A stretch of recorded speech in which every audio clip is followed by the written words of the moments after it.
Welcome back to Ring of Fire. I'm Mike Papantonio.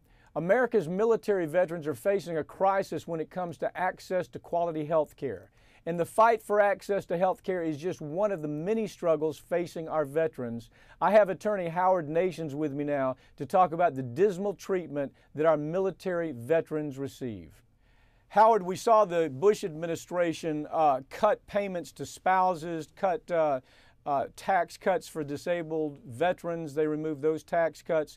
They actually had Walter Reed Hospital so dysfunctional that there was no way that anybody could get any real care there. They had roaches, they had broken equipment, they didn't have enough doctors. They denied cost of living increases to the vets. That was all during the Bush administration, during those years that George Bush was telling people that they need to go fight in Iraq and Afghanistan, and if they do, America will take care of them.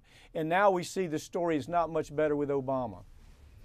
Well, Mike, what we're seeing is the long-term effect of the Bush policies, because now we have an absolutely ridiculous situation in the VA backlog.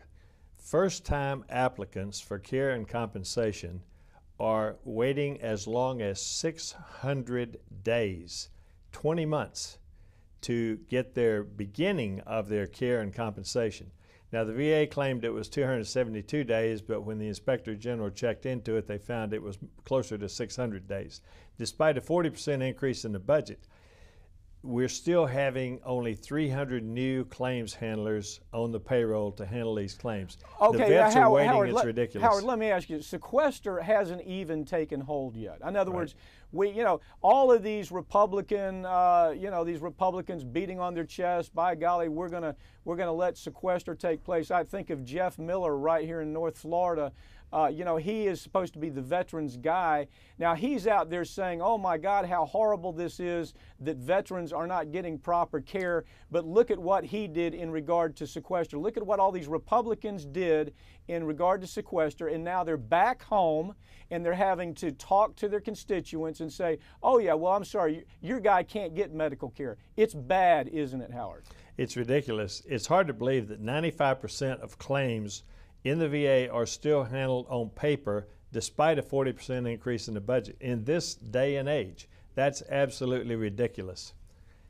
Well, let me ask you something. We see many times we see corporations hold their money. We'll see an insurance company, they know they're supposed to pay the claim. They hold the money because they make interest on the claim. We're seeing it with BP right now on the Gulf Coast. They're not paying claims because they're holding on to money. We're one of the few firms that are able to even get them to pay.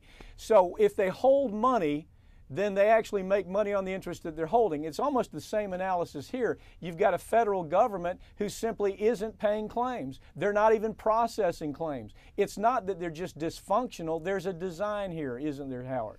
Well, there's a design, and it is motivated by finances. But the effect of this is unbelievable on veterans.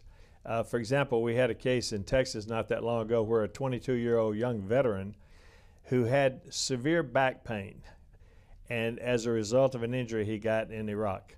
He went to the doctor and he was told that he called the doctor and he had a 6-week wait just to even see a doctor. He was in so much pain he went out on the open market without a prescription and bought oxycodone to relieve his pain. He ended up dying from an overdose.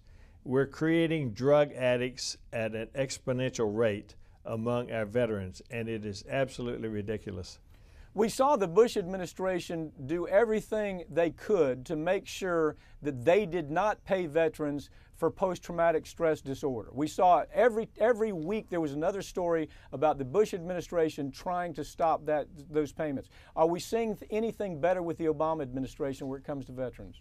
We're really not. The Veterans Administration claimed that they were getting the first-time applicants a complete mental evaluation timely. The Inspector General followed up on that and said, no, it's just simply not occurring timely. And the result is that you've got major problems with PTSD.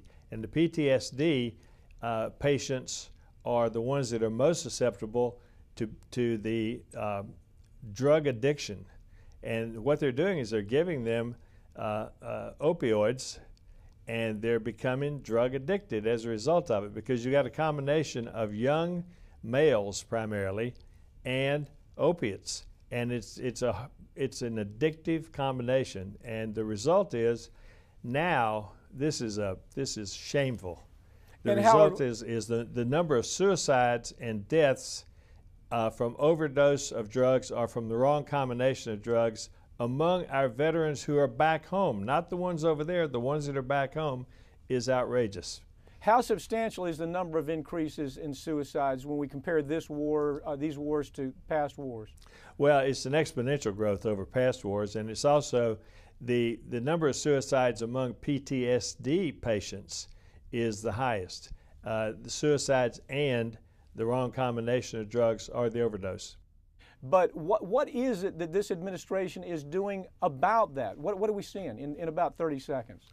Well, first of all, we have a complete failure to get the proper mental evaluation that's needed when the claims are first made. And secondly, the people who are being treated for PTSD are being treated primarily for the pain with the opioids, and they're not getting the mental treatment they need. They're not getting the psychiatric care. They're not getting the type of relief that is designed for PTSD. Howard, opioids. Howard, it sounds like there's no blue sky here. Howard Nations, follow this story. Let's do it again. It's an important story. You know, we ask our people to go out there and fight on the battlefield, and when they come home, they're going to be taken care of. That just is not the case here. Howard Nations, thanks for joining me.